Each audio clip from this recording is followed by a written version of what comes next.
I can't believe you graduated from high school. You're just a dull, nerdy guy who easily gets bullied, aren't you? It's disgusting to have a guy like you in our company, even if it's just a branch office. I stopped Thomas, who was coming on to a female employee, pretending to just greet her. And as a result, I was subjected to an unbelievable barrage of abuse from him. As everyone around me looks on anxiously, I chuckle. I'm Nolan. I am 30 years old and I work at an office. I work as a salesman at a food manufacturer's branch office in a rural area. I graduated from high school and after I began to work right away, so my last education I received was at high school. I've had people make fun of me because of it, but no one looks down on me in the department I'm in now. I am especially grateful to Harris, the department manager, for all the help he has given me. I have made some good colleagues and was living a fulfilling life. Yes, I'll be waiting for you. Please be careful on your way. Harris hung up the phone and sighed.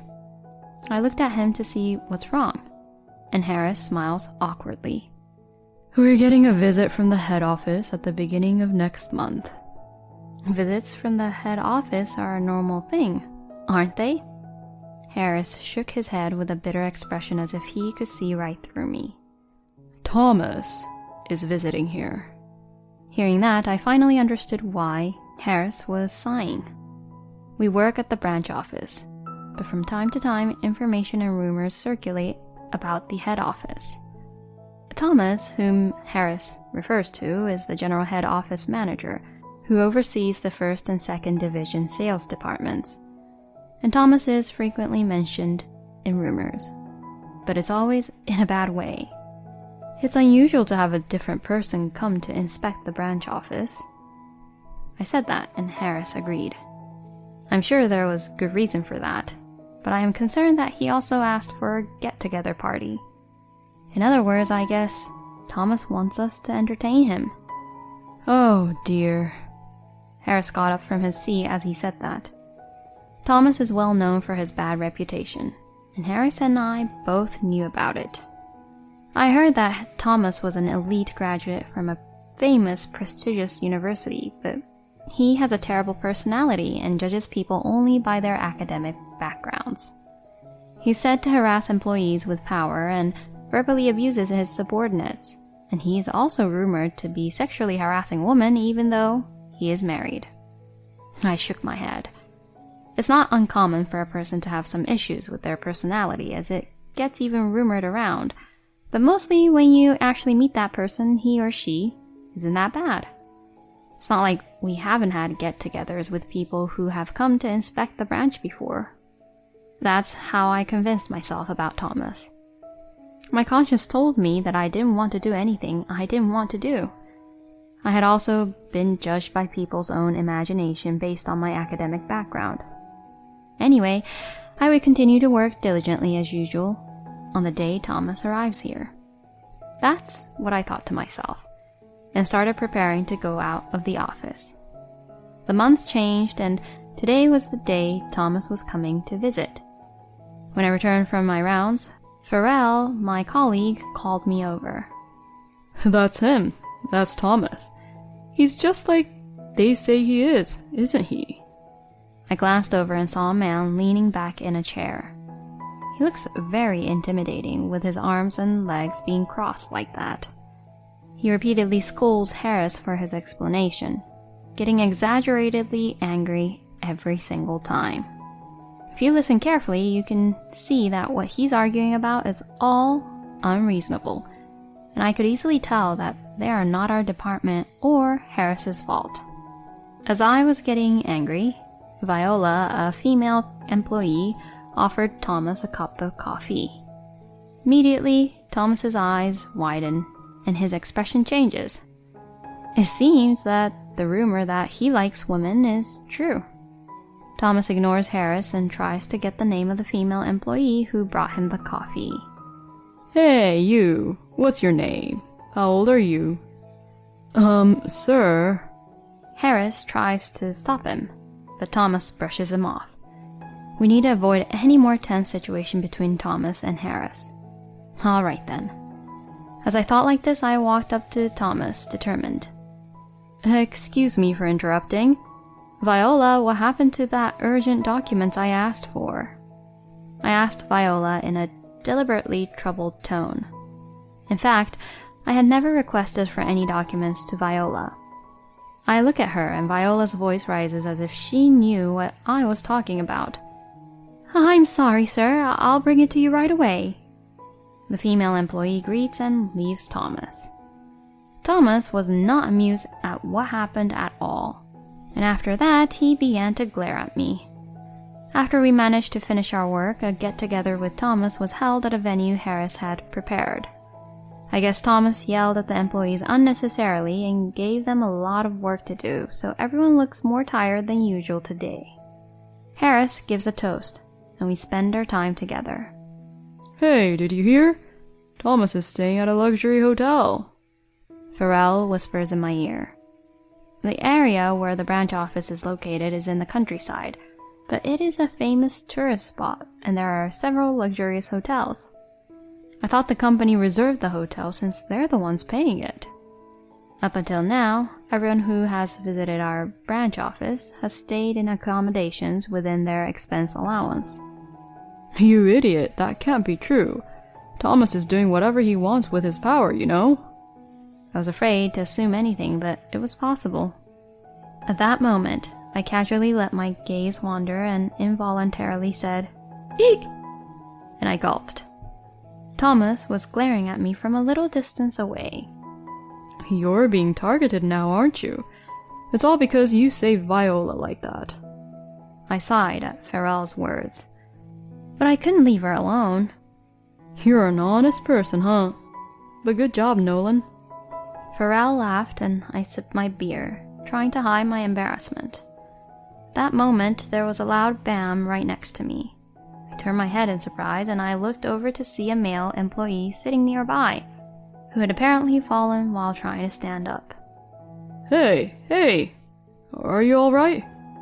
Farrell approached him and helped him to his feet. The male employee's face was bright red. Harris ran over to him. I'm going to let him get some fresh air. And the two of them left, dragging the male employee with them. I tried to go with them, but they said, "Oh, we don't need many more people here." So I was left with nothing to do. Please stop it. Not 5 minutes after Harris left the room, I hear a woman's voice this time and I look to see what's happening. It was Viola, the woman I had saved earlier in the day. It seems that Thomas is messing with her again, now that Harris is gone. The employees around us look annoyed, but no one is able to help. I think you're cute. You just have to come over here for a minute. With a smirk on his face, Thomas pulls Viola to him. He holds her by the shoulders, and this was a huge red flag. Viola is in tears. I didn't want Thomas to glare at me any longer, but I also think that getting glared once or twice is not so different. The next thing I know, I'm on my feet with a glass of booze in my hand and went over to Viola and Thomas. Thomas, my name is Nolan. Please, have a drink with me. When I looked at her, Viola nodded her head in sincere relief and stood up from her seat. Thomas followed her back with his eyes reluctantly and then glared at me. You again, huh? You keep interrupting me. Thomas, already drunk and being very red, yells at me. No, that's not what I mean at all, you see. Thomas smirked at me as if he had just remembered something. Harris just told me you only graduated from high school. I knew that Harris had been sitting next to Thomas ever since the get-together started, but I had no idea that they were talking about me. I guess he didn't like the fact that I had kept him away from Viola from the beginning. As I was being fed up of him, Thomas continued to say this. How is it possible that you only graduated from high school? You're just a dull, nerdy guy who easily gets bullied, aren't you? It's disgusting to have a guy like you in our company, even if it's just a branch office. Perhaps it was the alcohol, but he kept on blabbing on and on. I didn't argue with Thomas and just listened to what he had to say. And he'd also say things like, I would like to see your parents. or, You should come back when you are more educated than I am. I was shocked and dismayed by his verbal abuse. I guess he thought I was shocked and stunned, so Thomas then slapped me on the knee and began to yell at me again. Hey, how long are you going to keep dazing like that? Your boss's glass is empty. Now bring me a drink. God, this is why I'm tired of dealing with undereducated people like you. Thomas, who is capable of being a boss to you? Thomas rolled his eyes, as if my question was stupid. Well, you know, he has to have a higher position or status than me. I nod and get specific in my question. For example, the CEO of the company, right? What about the CEO's relatives, like the CEO's son or the sibling? Would they be a good boss for you? Yeah. If they were the CEO's relatives, they would be considered superior to me. Even if they are younger than me, I have to be polite to them. Anyways, stop talking nonsense and get the drinks already. Before we knew it, people around us had quieted down, and everyone was looking at us anxiously. Oh, I see, I said in a satisfied voice. I sat down next to Thomas firmly, and I held an empty glass in my hand and held it out to him. Then, you better go get me a drink. What? Thomas was stunned by my response. Everyone who was watching us was horrified, and their faces were drawn in fear. I was so amused by the surroundings that I burst out laughing.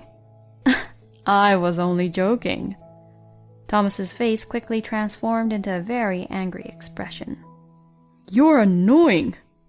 I interrupted him as he was about to yell at me. That was a joke, but I just did that because that's what you said to do. I'm the CEO's son, you see. Excuse me? Thomas then looks really awkward, and at that moment Harris and the others came back with Viola. I think Viola went to tell Harris and the others because she was worried about me.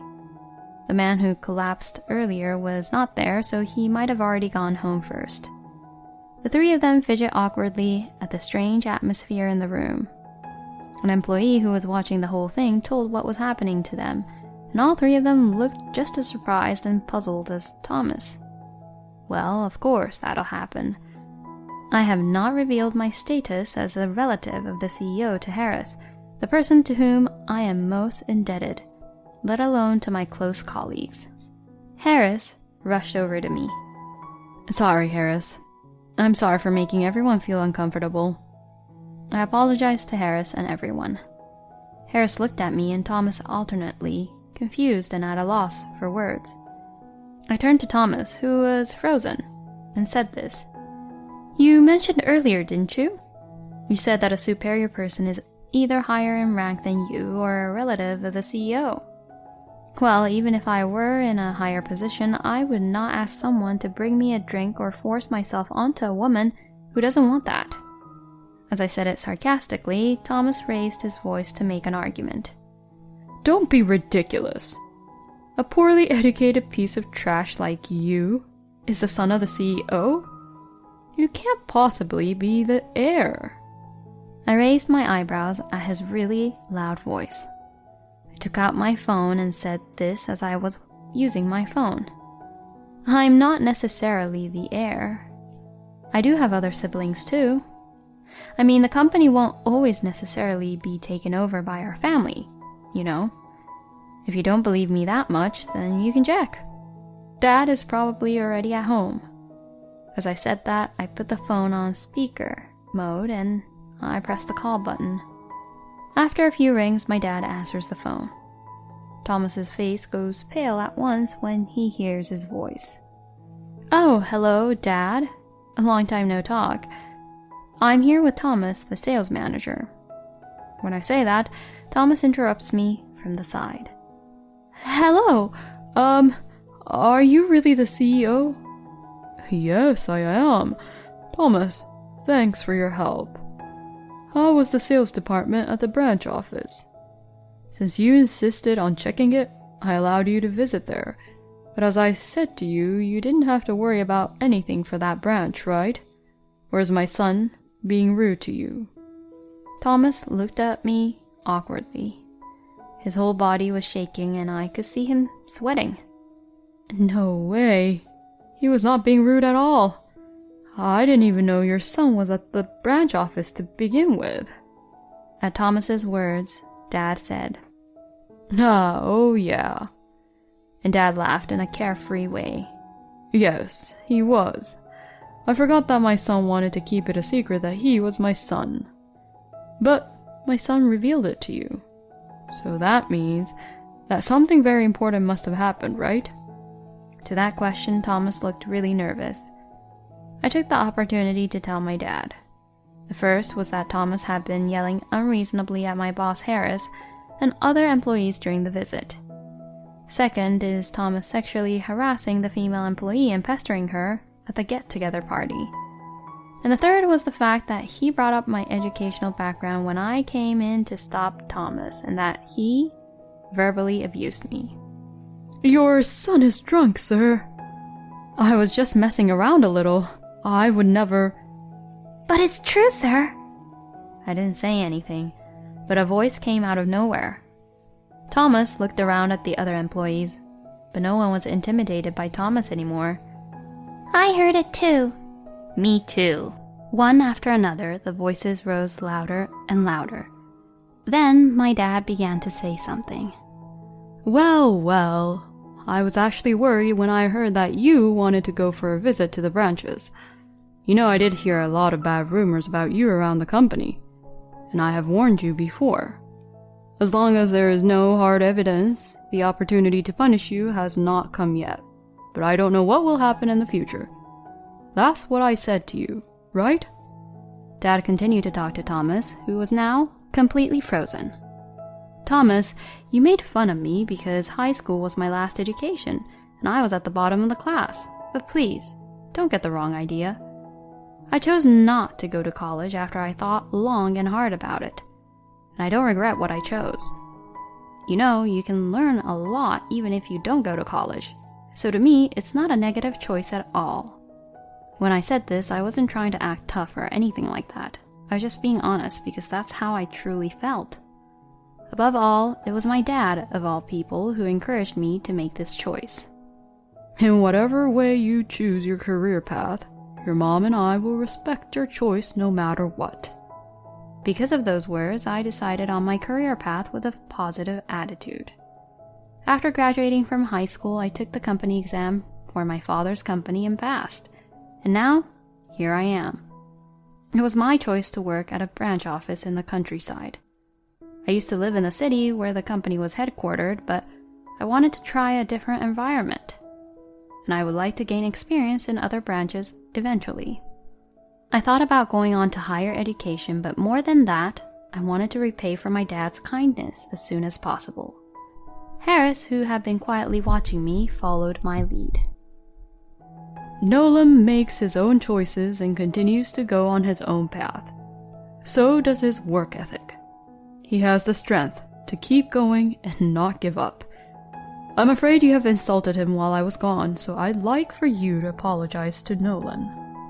I scratched my cheek, feeling somewhat embarrassed. "Anyway, I will testify again to the CEO about your terrible behavior today. I am sure that everyone here will testify as well. And I'm sure that I'll find some more bad things about you if I search about them, so make sure to be mentally prepared for that." "Okay then, Dad. I'll be submitting a summary of everyone's testimony shortly about Thomas." "Understood." Dad answered that, and the call ended. I don't know what he was thinking, but Thomas began to run away.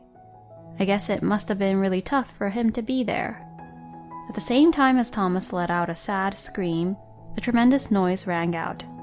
When everyone peeked out of the room, Thomas had fallen over, and he was tangled up because he was really drunk too.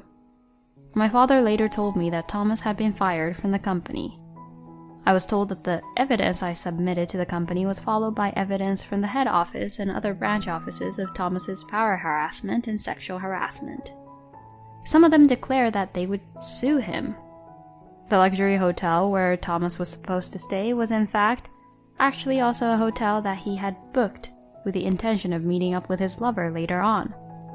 So, Thomas visited our branch office and called it as an inspection tour, but actually, the rest was just for fun. What a scumbag. Thomas is now divorced, but he deserves it. I'm sure he's an elite graduate of a famous, prestigious university, but wow, what a waste. I wonder if I will end up like Thomas if I had taken the career path like him. I said as I sat down at my computer.